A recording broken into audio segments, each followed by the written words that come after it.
They say Guo was born here and only moved away towards the end of 2002.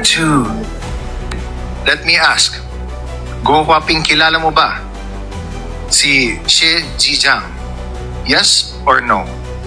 Your Honor, yung Xie Zhijiang na sinasabi niyo po, yan po ba yung pinakita niyo po niya sa akin sa picture? Correct. Hindi ko po siya kilala. At sana po, Your Honor, Mr. Chair, makuha ko rin po yung details. Gusto ko po magdemanda. Okay, Miss Guo Huaping. So hindi mo kilala yon, ano? Your Honor, unfair naman po para sa akin. Hindi ko po siya kilala at never po ako humingi ng campaign fund entirely. At gusto ko rin po na iparating sa lahat ng kababayan ko at Pilipinas na rin po. Mahal ko pang Pilipinas. Hindi po ako spy. Hindi po ako spy, hindi po ako nasa picture at hindi rin po, Your Honor, ako yung sinasabi niya. I'll find a way, magdidemanda po ako. Later is Congressman Almario. You have 5 minutes. Thank you for the 5 minutes that you will allow me, Mr. Chair. Good evening to everyone. I'd like to redirect, in the interest of national security, as what was mentioned earlier by Deputy Speaker J.J. Suarez, I'd like to direct my questions to Ms. Alice Guo. Ms. Alice, aware naman po kayo that you're still under oath. Tama po ba? Yes po, Your Honor. Jim, please. And Your Honor, I cannot disclose too much because I have 8 pending cases po at the court din po. Okay. And alam mo ba yung may mga statements kayo na nasabi nyo dati sa mga previous hearings in both the Quadcom and the Senate na naging natuklasan na kasinungalingan? Tama po ba? Anong pong statement po, Your Honor? Well, the nationality, your parents, and the like. Tama po ba? Hindi po, Your Honor. Pero now that we're here and almost closing on this na rin, willing ka ba na magsalita ng katotohanan sa Quadcom na ito? Your Honor, ano pong question po? Willing po ba kayo na magsalita ng katotohanan sa Quadcom na ito? Now na patapos na itong lahat. Opo, Your Honor. I have pending cases po at the court. So, anything po na sasabihin ko po dito sa Quadcom may use against me. So, okay. Opo. Alright. Pero even if na mo na may alam din yung Ministry of State Security, willing ka rin ba na mag-confess ng katotohanan sa Quadcom na ito? Your Honor, pa-specify ko po sana yung question po. Yeah. Para I know paano po din po ako makahelp po. Okay. Sige. I'd like to direct your attention po sa ating screen. Can we please flash? Kilala mo ba tong si Xie Zhijiang? Hindi po, Your Honor. Hindi po. Okay. I'd like to put that on the record, Mr. Chair, na hindi po niya kilala the person in question na si Xie Zhijiang. Nung nakarang mga hearings, and I'll just put this on the sideline lang because I will touch back on this one again, Mr. Chair. Nung nakarang mga hearings, sinabi niyo po sa Senado and dito sa Congress na ikaw ay Pilipino. Tama po ba? Yes po, Your Honor.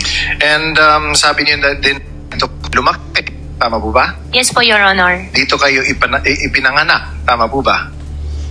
Yes po, Your Honor. I have my Filipino birth certificate po. And dito din kayo, Pilipino din yung mga magulang ninyo po? Ang alam ko po, ang nanay ko po ay Filipina po. Okay. And yung tatay mo? Tatay ko po ay Chinese. Okay. Now, let's circle back a few years before, more recently, yung sa pagtakbo ninyo bilang mayor po. Ano ulit yung naging rason ninyo kung bakit kayo nagdesisyon na tumakbo bilang mayor ng Bamban? Your Honor, unang-una po, short answer lang, Ms. yes po, tatlo po kasi yung yung sagot ko po dyan. Isa po sa tatlo ay childhood dream ko po. Pangalawa po, sa Bamban po ko lumaki. Gusto ko somehow makapag-share din po ng kung ano pong meron ako. Gusto ko rin po natulungan yung mga kababayan ko po. Pangatlo po, tinulungan din po ako ng former mayor din po namin town para sa kampanya din po. Okay. And saan kayo kumuha ng pondo para tumakbo bilang mayor? Your Honor, 37,000 po ang aming voters. Hindi po ganong kalaki. So, saan lang kayo kumuha ng pondo? Kasi kailangan ng pondo, di ba? Para magkampanya. So, saan kayo kumuha ng pondo? Your Honor, kumuha po ako ng pondo sa negosyo ko po. Okay. And itong negosyo is? Your Honor, lahat po ng negosyo ko po, sinampan po nila ng AMLAC. So, I invoke my right against self-incrimination po pagdating po sa business po. Okay. Can we show the next slide? Gusto ko lang pakita. So, confirm niyo po, Miss Alice, na kayo po ito sa likod po ng Ford F-150. And yan si Cassie na nakasakay din ng Can-Am. Ano ba yan? Riker Sport 900? Your Honor, hindi po yung campaign. Yan po ay Town Fiesta. Town Fiesta lang. Okay. So, very interesting. Kasi from what I remember, kasi ako mahilig ako sa kotse, pero yung kotse ko is a 2003 Camry. And medyo may kamahalan din yung mga nakikita natin dito sa pictures. But sige na lang. So this was a fiesta naman din and very festive. Pero kayong dalawa yung nasa picture, tama po ba? Yes po, Your Honor. Okay. So you lahat ng mga funding na nakuha mo for your campaign, galing sa sarili nyo, sa businesses? Yes po, galing po sa sarili po lahat, Your Honor. Okay. Now, you didn't ask for any funding from any Chinese person, Filipino? Never po. Okay, sige. Filipinos po, may mga friends po na tumulong in kind. Pero finances po, wala po. Okay, sige. Now, Mr. Chair, if you would allow me, I'd like to show a video to everyone. This is from Al Jazeera. And if I may, Mr. Chair, also request humbly that this may not be taken out of my time as this is very nature, if it's okay, Mr. Chair. Certainly. Thank you, Mr. Chair. Congressman Almario, the better Almario. Anyways, please, Comsec, can you please play the video? 我接收到很多这个中国公安部和“一带一路”的这个机密啊，一些事情呢还和最高层单位呢有关系。我被送回中国一定会遭到灭口啊！ Wang Fugui met Sher in prison and says he witnessed an attempted attack on him. 60-70个泰国人对50多个中国人进行那个无差别的袭击。为什么知道是针对佘志安先生呢？是因为这些泰国人相互说话当中就是有在找佘志江，那个时间是他律师会见的时间，然后所以说躲避了这一次袭击。 Thai prison authorities did not respond to our request for comment. Wang spent 5 years in jail battling charges related to credit card fraud before being found not guilty. He says he became good friends with they were in the same cell. He's now the custodian of many of the tycoon's alleged secrets. 他有在亚太上留下很多那个待解密的那些档案，目前受到他的那个授权所解密的那些内容只是部分的内容而已，但是这些内容涉及到了那些国安人员的名单。He allows us to take a look. One file in particular catches our attention. It's a dossier about Guo Huaping or Alice, a fugitive and embattled ex-mayor of a small town in the Philippines. Now in police custody, Guo is being investigated for alleged ties to scam operations and money laundering. He's also accused of being a Chinese spy.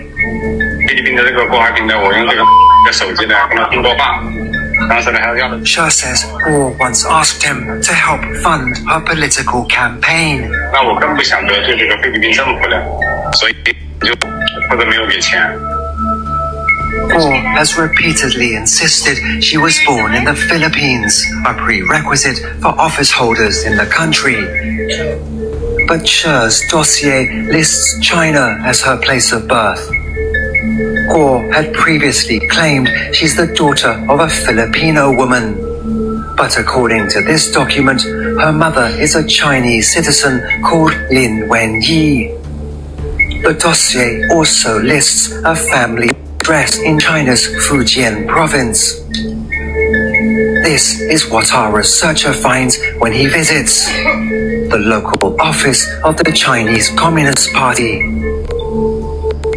At a nearby village, residents shown photographs of Guo recognize her as the daughter of Lin Wenyi, the same name that appears in She's dossier.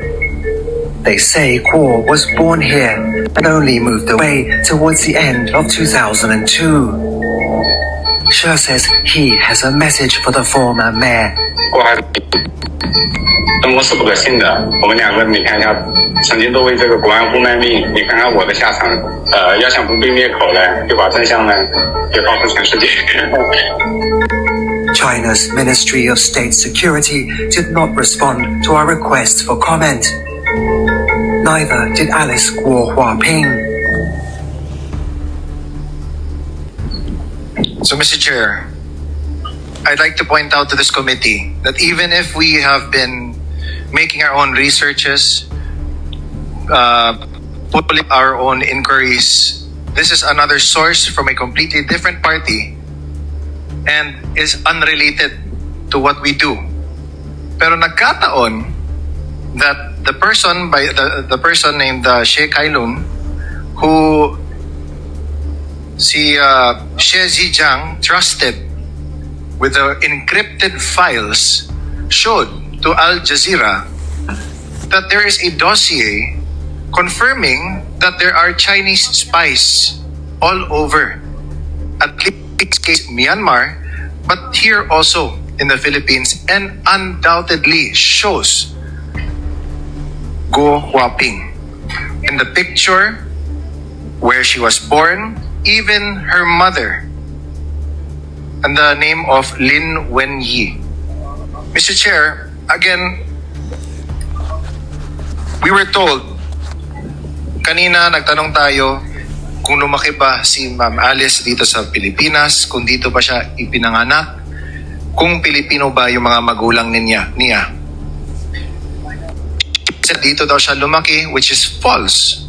Because paano malalaman or ma-identify ng mga tao doon mismo sa address sa Fujian na nakilala nila si Alice Guo Huaping as anak ni Lin Wenyi nung pinakita nila yung picture ni Guo Huaping sa kanila.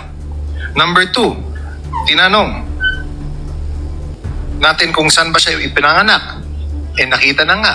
Doon mismo, she left daw late of 2002. Sabi pa ng tao na in-interview ng Al Jazeera doon mismo sa Fujian.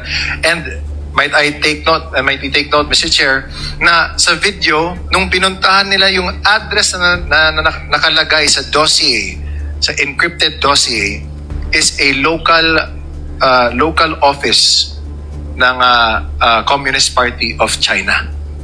So, Mr. Chair, I think this in itself speaks volumes na, no?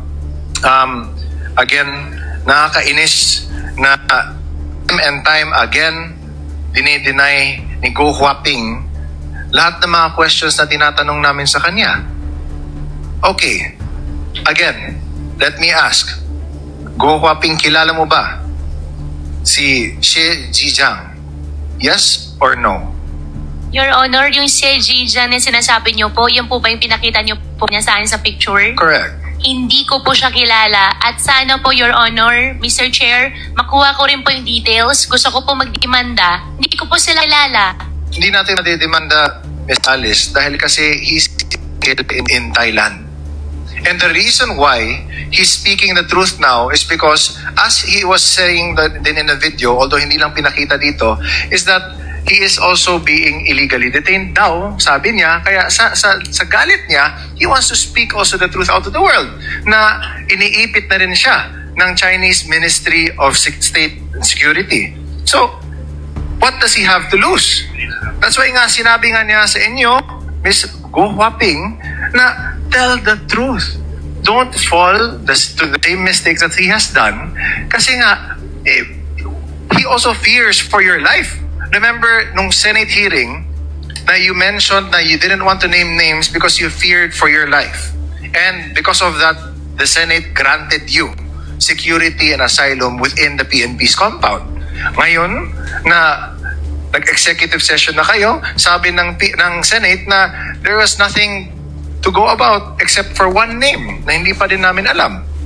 But if you look at it, there is no doubt, kitang-kita na. Hindi na galing mismo dito sa Quadcom, pero in an international company that whose job is to search for the truth worldwide.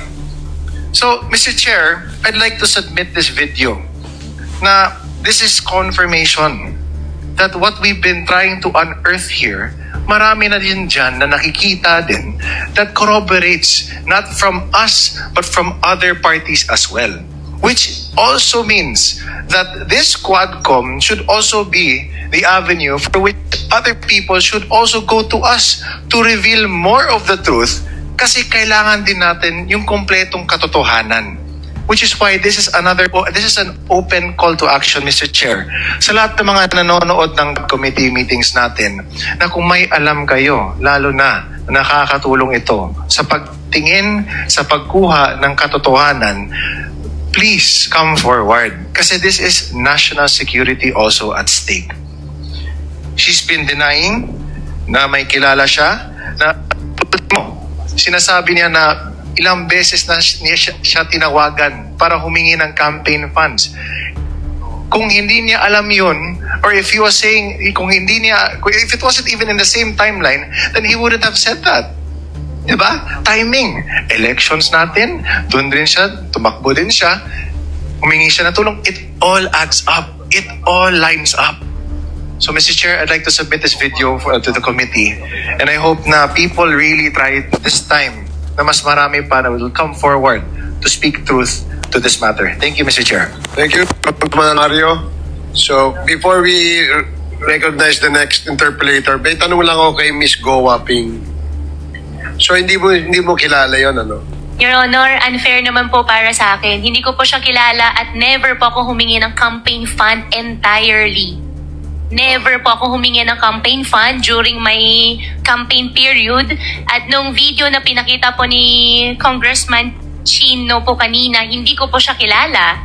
At gusto ko rin po na iparating sa lahat ng kababayan ko at Pilipinas na rin po. Mahal ko pang Pilipinas. Kasi nabanggit dun sa video na you're probably a spy. Hindi po ako spy. So, hindi ka spy. Totally po, hindi po ako spy. Hindi ikaw yung nasa picture. Hindi po ako spy, hindi po ako nasa picture, at hindi rin po, Your Honor, ako yung sinasabi niya. Kasi yung parang pinakita niyan dokumento, I don't know if that is a birth certificate from China, it clearly shows a picture that resembles your feature. Diba? So, 1, 2, pangalan mo, yung Go Waping. Tapos yung place of birth mo, nakalagay daw doon. Nakalagay, China eh, di ba?